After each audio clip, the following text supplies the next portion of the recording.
డివానిటీ అని వినగానే మనకు తెలియని ఒక రకమైన ఒక రిలీజియస్ ఫీలింగ్ కలుగుతుంది, ఒక స్పిరిచువల్ ఫీలింగ్ కలుగుతుంది.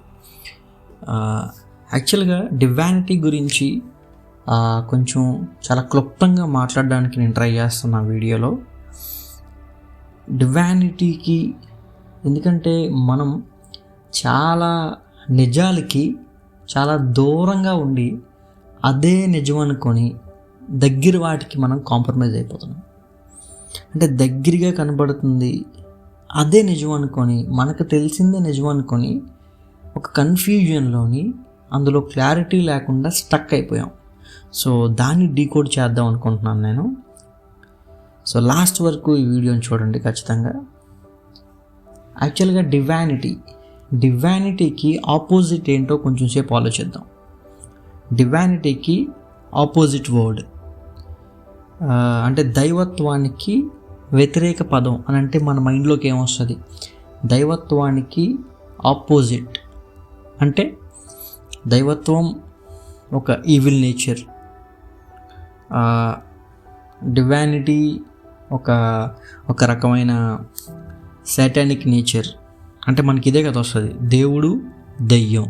ఇంకొంచెం ఓపెన్గా చెప్పాలి అంటే ఇట్లా అంటే దేవుడికి ఆపోజిట్ దెయ్యం, డివానిటీకి ఆపోజిట్ ఒక సాటానిక్, ఒక డిమోనిక్, ఇట్లాంటివి మనం అనుకుంటాం.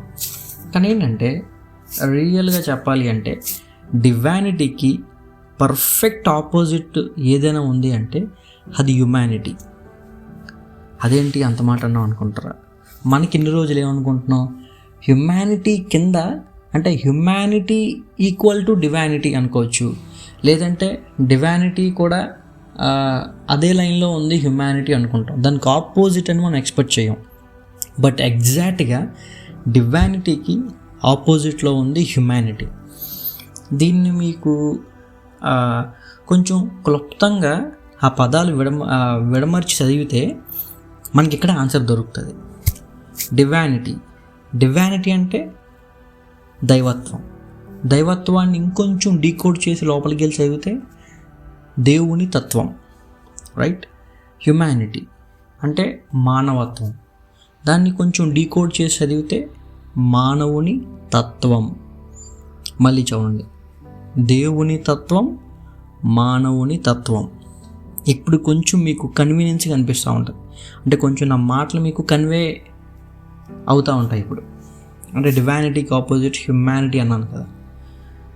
అంటే ఈ యొక్క ప్రపంచానికి మేజర్ గోల్ ఏంటంటే డివైన్ నేచర్ని, డివైన్ అథారిటీని కంప్లీట్గా కిల్ చేయాలి. అంటే ఏ మానవుడికి డివైన్ యొక్క అథారిటీ, డివైన్ నేచర్ని ఎవరు కూడా అడాప్ట్ చేసుకోకూడదు. దాన్ని డివైనిటీ కన్నా హ్యుమానిటీయే హయ్యెస్ట్ ఎంటిటీ. అన్ని తత్వాల్లో కన్నా మానవుని తత్వం, మానవత్వమే హయ్యెస్ట్ ఎంటిటీ అనేది మైండ్లో ఫిక్స్ చేసి ఒక మానవుడికి డివానిటీతోటి అంటే దేవుడితోటి అసలు సంబంధం లేదు, అసలు అవసరం లేదు అన్న పాయింట్కి తీసుకురావాలి అన్నదే మేజర్ ప్లాన్ అది. ఇప్పుడు ఇక్కడ మనం ఇంకోటి ఏం చూడొచ్చు అంటే ఇది రెండు విధాలుగా చూడొచ్చు. అంటే మనం ఎట్లాగా ట్రాప్లో పడి ఎట్లాగా కన్ఫ్యూజ్ అయిపోయాము, ఎట్లాగా మనల్ని పోర్ట్రేట్ చేయబడ్డారు అని అంటే రెండు విధాలుగా చూడొచ్చు. ఒకటి, ఫర్ ఎగ్జాంపుల్, మనం దేన్నైనా అచీవ్ చేద్దాం అనుకున్నప్పుడు, దేంట్లోనైనా సక్సెస్ అవుదాం అనుకున్నప్పుడు మనం కొన్ని ప్రయత్నాలు చేస్తూ ఉంటాం. ఆ ప్రయత్నాల ప్రాసెస్లోని ప్రతి ఒక్కరికి మోటివేషన్ కావాలి. అంటే మన ఎనర్జీ మనకు సరిపోదు, మనకి అదర్ సోర్స్ నుంచి మనకు మించిన ఎనర్జీ మనకు కావాలి. ఇప్పుడు నేను ఒక పలానా సిచ్యువేషన్లో ఇరుక్కుపోయి ఉన్నాను, ఇప్పుడు నన్ను అక్కడి నుంచి బయట తీయాలి అని అంటే నాకన్నా బెటర్ సిచ్యువేషన్లో ఉన్నవాడే వచ్చి నన్ను తీయగలడు. మీకు అర్థమవుతుంది అనుకుంటా. అంటే ఇప్పుడు ఫర్ ఎగ్జాంపుల్ నేను పలానా మోటివేషన్ గురించి చూస్తున్నాను, నా వల్ల అవ్వట్లేదు, నాకు ఫ్యూయల్ కావాలి, నాకు రీఛార్జ్ కావాలి అన్నప్పుడు మనం ఫర్ ఎగ్జాంపుల్ గూగుల్లోకి వెళ్ళినప్పుడు వీ కెన్ టేక్ లైక్ ఆ మోటివేషనల్ వీడియోస్ అని మనం సెర్చ్ చేస్తే అక్కడ వాడు మనకి చెప్పే మాటలేంటి? Believe in yourself, never give up on you. ఇట్లాంటి మాటలు మనకు బాగా వినపడతా ఉంటాయి. అంటే అక్కడికి వెళ్ళాక నా ఎనర్జీ నాకు సరిపోవట్లేదు అని అంటాడు, మళ్ళీ తిరిగి నన్నే నమ్ముకోమంటాడు, నీ మీద నువ్వు గివప్ అవ్వక అంటాడు. అరే నాకు సరిపోక నేను వేరే సోర్స్ గురించి చూస్తున్నాను, నువ్వు తిరిగి మళ్ళీ నన్ను నమ్ముకోమంటున్నావు. అంటే ఇందాక చెప్పినట్టు నాకు నేను సహాయం చేసుకోలేకపోతున్నాను, నాకు సరిపోవట్లేదు అని అంటే నన్ను మించిన ఎంటిటీ నుంచి నాకు ఆ సోర్స్ నుంచి నాకు హెల్ప్ కావాలి, ఆ సోర్స్ నుంచి ప్రొడ్యూస్ అయ్యే ఎనర్జీ నాకు కావాలి. ఇందాక అన్నట్టు ఏంటంటే నేను ఒక సిచ్యువేషన్లో ఇరుకులో ఉన్నప్పుడు నాలాగే ఉన్న సేమ్ పొజిషన్లో ఉన్నవాడు నాకు అక్కడి నుంచి రిడమ్షన్ ఇవ్వలేడు, అక్కడి నుంచి నన్ను పైకి తీసుకొని రాలేడు. నాకన్నా బెటర్ పొజిషన్లో ఉన్నవాడు వచ్చి నాకు హెల్ప్ చేయగలడు. బట్ మనకి ఇక్కడ ఎట్లా చెప్తున్నారంటే బిలీవ్ యువర్ సెల్ఫ్. పెద్ద అబద్ధాలు ఇవన్నీ. Never give up on you. ఎంతసేపు ఉంటుంది మోటివేషన్? గాలి కొట్టినట్టు పంపు కొట్టి బెలూన్ ఎంత అవుతుంది, ఒక్కసారి పుల్ల పెడితే తుస్సు మనిపోయిద్ది మోటివేషన్. అంటే ఇక్కడ మేజర్గా పోర్ట్రేట్ ఏం చేయబడుతుందంటే నువ్వు సరిపోతావు, నీకు వేరే ఎక్కడి నుంచి కూడా నీకు సహాయం అవసరం లేదు. ఇంకా గట్టిగా చెప్పాలంటే అసలు నువ్వే ద మోస్ట్ పవర్ఫుల్ సోర్స్. అంటే నీకు మించిన సోర్స్ ఇంకొకటి లేదు. అంటే నీకు సహాయం చేయడానికి వేరే సోర్స్ లేదు అన్నట్లు డివానిటీని ఒక యూజ్లెస్గా, అంటే అది అసలు మనకి సహాయం చేయలేదు, దాని అధికారం గురించి ఆలోచించడానికి కూడా మన మైండ్ని పని చేయకుండా అట్లాగా పోర్ట్రేట్ చేయబడుతుంది. ఇప్పుడు నేను ప్రపంచం నుంచి వచ్చే మోటివేషన్ తీసుకొని నన్ను నేను నమ్ముకొని నేను సక్సెస్ అయితే, రేపు అన్న రోజు నేను సక్సెస్ అయినప్పుడు నాలో నుంచి పుట్టేది ఏంటంటే ప్రైడ్. ఎందుకు ప్రైడ్ పుడుతుందంటే నా సక్సెస్ని నేను రాసుకున్నాను, నన్ను నేను నమ్ముకొని నేను సక్సెస్ అయ్యాను, నాకు ఎవ్వరు హెల్ప్ చేయలేదు, నా అంతటా నేను ఎదిగాను, నా అంతటా నేను నా సక్సెస్ని రాసుకున్నాను, నన్ను మాత్రమే నేను నమ్ముకొని ఇంతవరకు వచ్చాను అన్న నా ఐ ఫ్యాక్టర్ అన్నది ఏం చేస్తుందంటే నాలోని తెలియకుండా ఒక ప్రైడ్ని తీసుకొస్తుంది. అదే ఫర్ ఎగ్జాంపుల్ నా వల్ల కాలేదు, ఒక వ్యక్తి వల్ల, ఒక పలానా సోర్స్ వల్ల, ఒక పలానా వేరే ఎనర్జీ వల్ల నాకు ఒక అవకాశం వచ్చి వాళ్ళు హెల్ప్ చేయడం వల్ల నేను ఆ పొజిషన్కి వెళ్ళా, నేను పలానా సక్సెస్ని అచీవ్ చేశా అన్నప్పుడు నాకు తెలియకుండా ఒక హంబుల్నెస్ క్రియేట్ అవుతుంది, ఒక తగ్గింపు క్రియేట్ అవుతుంది.